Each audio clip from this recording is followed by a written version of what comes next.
est, on est le 21 mars, jour très important aujourd'hui, on va faire les puces d'Osaka. Il est 7 h du matin, on s'est rarement levé aussitôt et on part pour Tennoji, comme j'expliquais hier, enfin dans la dernière vidéo. On va aller faire les puces d'Osaka. Donc le but c'est d'y aller là de 7h30 à, je sais pas, pendant 2-3 heures. Et après on part pour Kyoto pour faire celle de Kyoto aussi. Et du coup ce sera ma première fois à Kyoto. On va se promener après, on va voir comment on répartit le programme de l'après-midi. Mais l'idée ce serait peut-être de rester à Kyoto du coup cet après-midi et de rentrer ce soir à Osaka. On a encore une dernière nuit ici, si je dis pas de bêtises. Donc voilà le programme de la journée. On n'avait jamais vu aussi peu de monde dans un métro.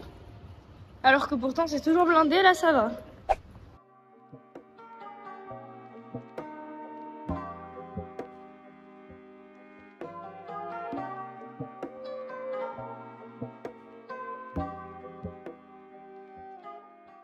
Ça y est, on est arrivé au temple, on va se promener pour faire les puces. C'est très bien parce qu'on pensait qu'il pourrait peut-être un petit peu pleuvoir de base il y a quelques jours. Et finalement il fait bon, donc on est content, c'est une bonne nouvelle.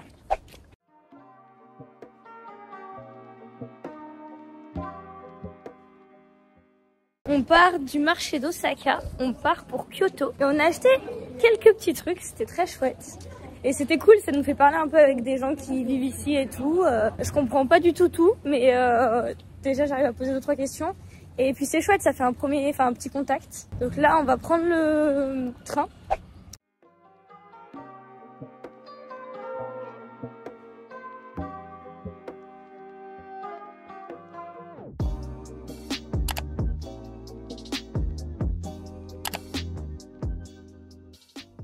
Bon c'est bien, on a bien marché là depuis la station. La station de Kyoto était énorme, donc pour en sortir c'est tout un truc. Et là on arrive vers le temple Toji, c'est là où on va faire les autres puces, celle de Kyoto. C'est une fois par mois là pour le coup, alors qu'Osaka c'est 2 jours d'affilée, il y aura encore demain. Et du coup c'est ma première journée à Kyoto aussi, c'est cool. C'est un peu couvert mais il fait bon, il y a un peu plus de monde déjà que tout à l'heure. Je pense qu'on était arrivé un peu tôt à Osaka.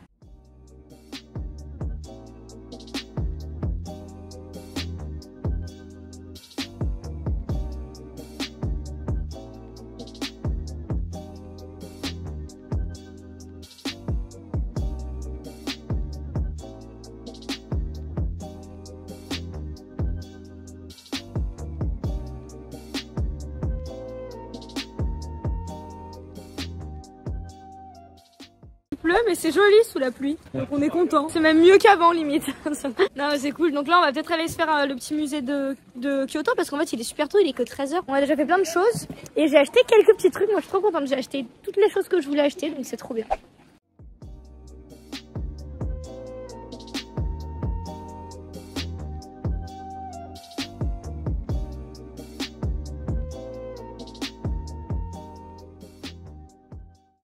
Bon les plans changent, on est de nouveau à Osaka. On voulait rentrer à l'hôtel mais en fait on passe dans un centre commercial parce qu'on cherche une nouvelle valise pour remplacer la mienne qui est légèrement très cassée. On cherche mais on trouve pas vraiment de magasin pour le moment, donc on est dans un immense truc avec 9 étages.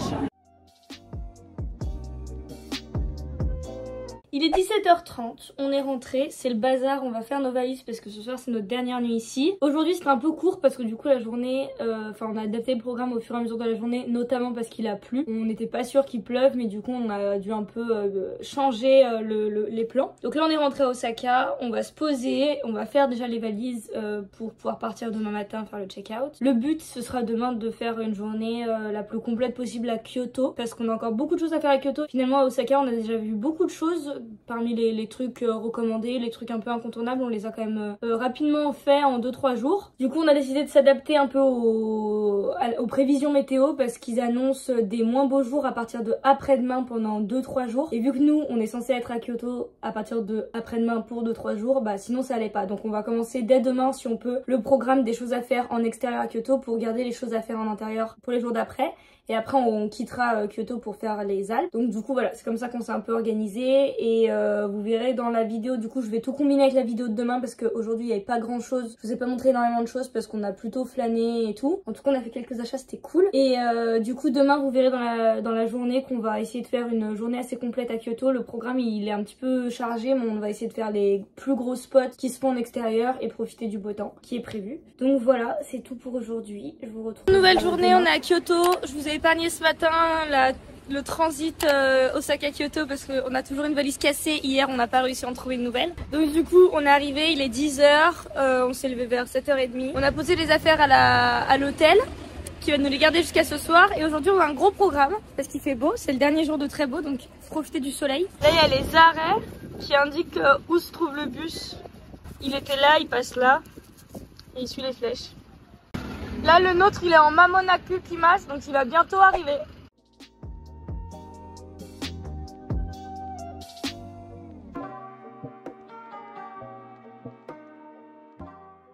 On est arrivé là, enfin on est descendu du bus, on finit à pied. Ici je crois que c'est un tarif unique en fait quand on prend le bus. Quelle que soit la distance qu'on fait, pas de ticket, donc on peut pas réutiliser comme nous en France pendant 1 heure, etc. Quand nous on veut payer pour 2, et ben en fait on met le montant de 2 personnes. Il n'y a pas de principe de ticket, il faut payer au moment où on sort. Donc on monte dans le bus, on paye pas. Et au moment où on sort, on met tout l'argent qui correspond dans le petit truc. Voilà, pour le fonctionnement du bus qu'on découvre peu à peu.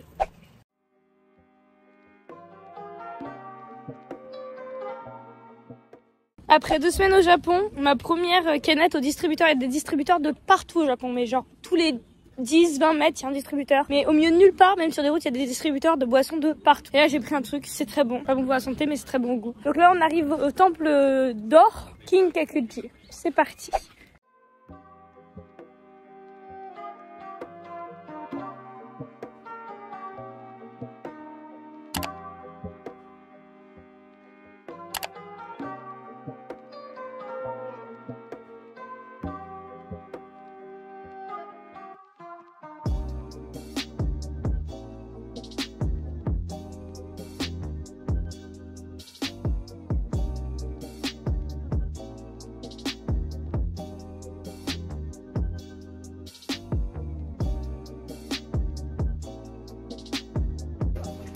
Ah!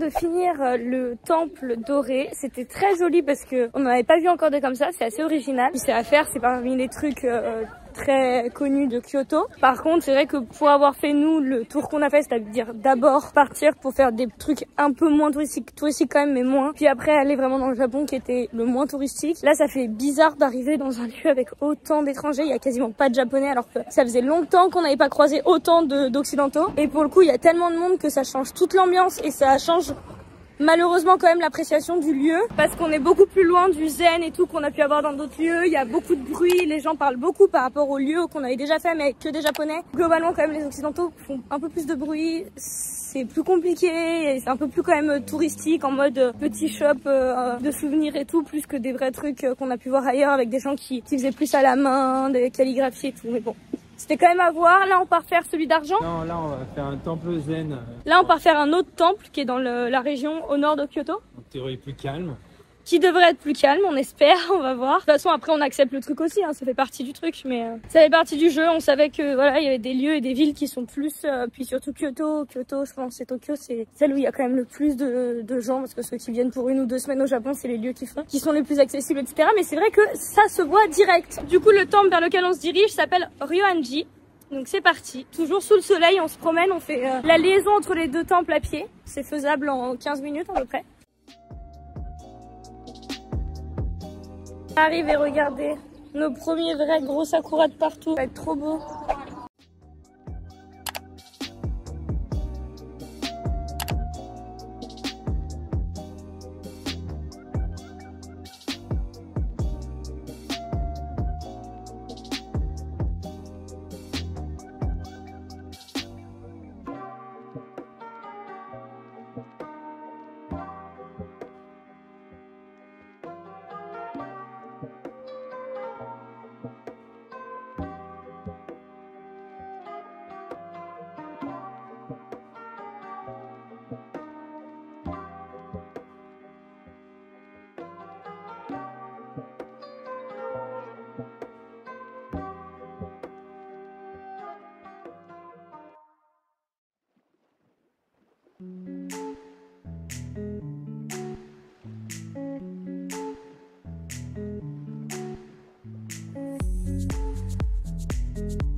sort du temple qu'on venait de voir leur vidéo, avec le joli mur et le petit jardin zen. C'est très connu parce que, pour le fait que les moines venaient et viennent contempler ce mur et ce jardin. Donc c'était trop mignon de faire ça. C'était beaucoup plus calme et silencieux que l'autre. C'est beaucoup moins touristique. Ça allait un petit peu des Français, il y avait quelques Anglais, Italiens et tout, mais beaucoup moins. Ça n'a absolument rien à voir. Et du coup, on peut vraiment apprécier la nature, la beauté des trucs, des sakuras et tout, c'est trop chouette. Et vraiment, c'est à faire, sachez-le si vous y allez. Regardez vraiment l'intérieur du temple, parce que c'est très ouvert, on voit beaucoup, on peut pas rentrer dedans, mais on voit. Et après, regardez également ce petit jardin, qui est très mignon.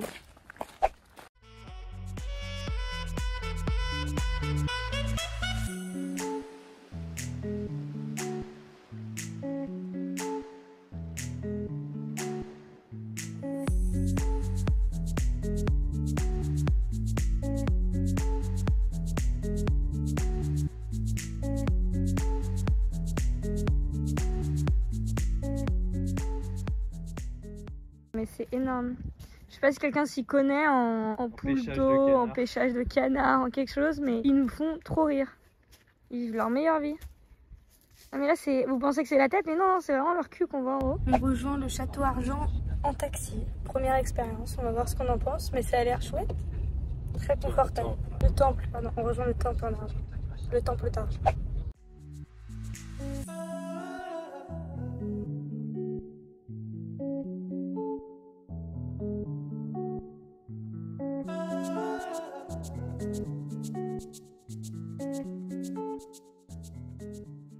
Fini de manger, c'était pas très cher, c'était plutôt bon, mais la femme était pas du tout aimable.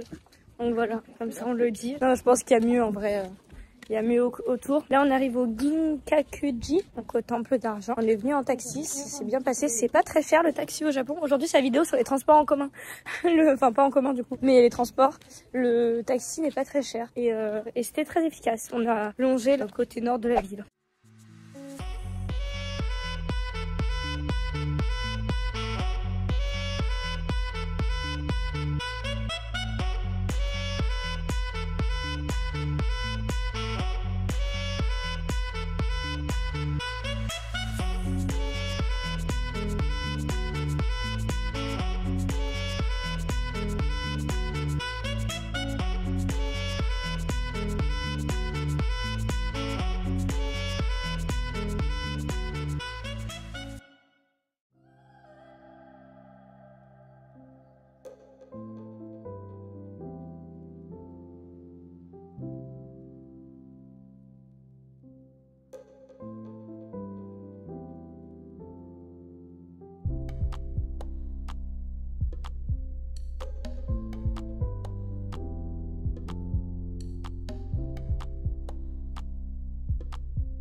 On s'est pris des trucs comme ça, on en avait déjà pris hier. C'est genre de la gaufre, mais il n'y a rien dedans, c'est des petites boules de gaufre nature, c'est super bon.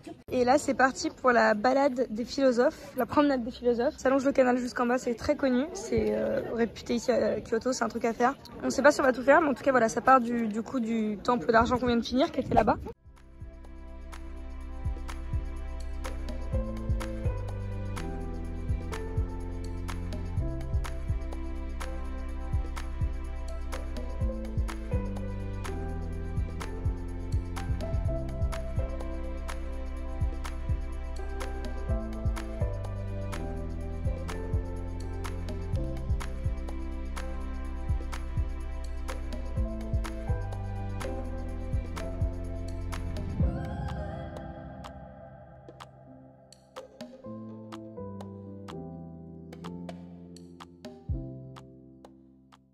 Verdict, la promenade des philosophes, c'est absolument incroyable, c'est trop beau, on a la chance d'avoir les sakuras en fleurs, on se régale, c'est super joli, silencieux, que piétons et quelques vélos, c'est trop chouette.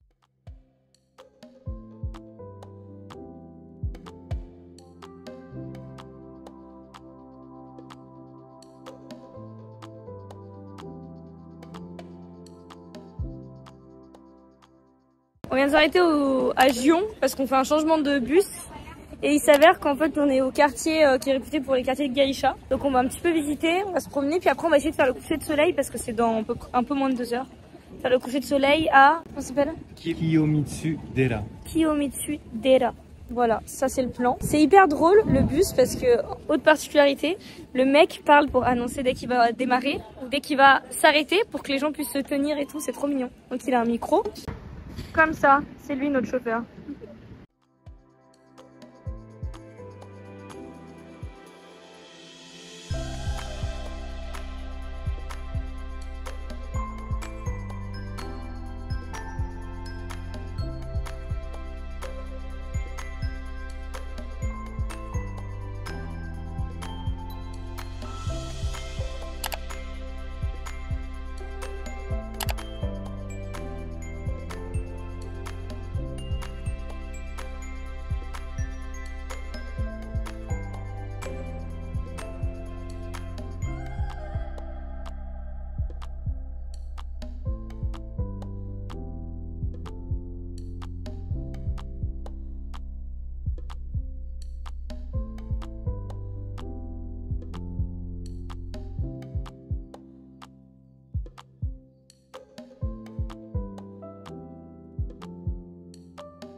On est arrivé.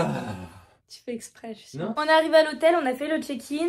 La chambre est super bien, je vais vous montrer vite fait. Donc là, il y a l'entrée. On a une salle de bain très efficace. Toilette japonais, petit lavabo et douche. Toujours préfabriqué, mais efficace. Après, donc là, on rentre. Alors nous, on vient de coller les lits, mais les lits étaient séparés. Il y avait une toute petite allée.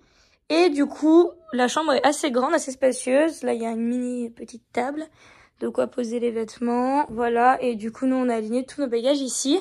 Et on est côté route, mais on n'entend rien. Et du coup, juste à côté, il y a un magasin, un combini, donc ça va être hyper pratique pour aller acheter à manger. Donc voilà notre chambre. C'est tout pour aujourd'hui, c'était une journée très remplie, on a encore fait 22 000 pas, donc on a encore un peu abusé niveau programme, mais c'était trop chouette, franchement on s'est éclaté. On est hyper contents, j'ai adoré la soirée, surtout qu'on a passé la fin de journée avec le coucher de soleil, c'était trop beau. Très chouette de découvrir Kyoto sur une journée, demain et après-demain ils annoncent du moins beau temps, donc c'est pour ça qu'on avait condensé la journée comme ça. J'espère que la vidéo vous aura plu, n'hésitez pas à me dire si vous êtes déjà venu ici et si oui ce que vous avez fait, ça m'intéresse toujours de savoir. Je vous retrouve dans 2 jours pour une nouvelle vidéo. Moi je vous emmène dès demain pour de nouvelles aventures et je vous fais des bisous. À bientôt.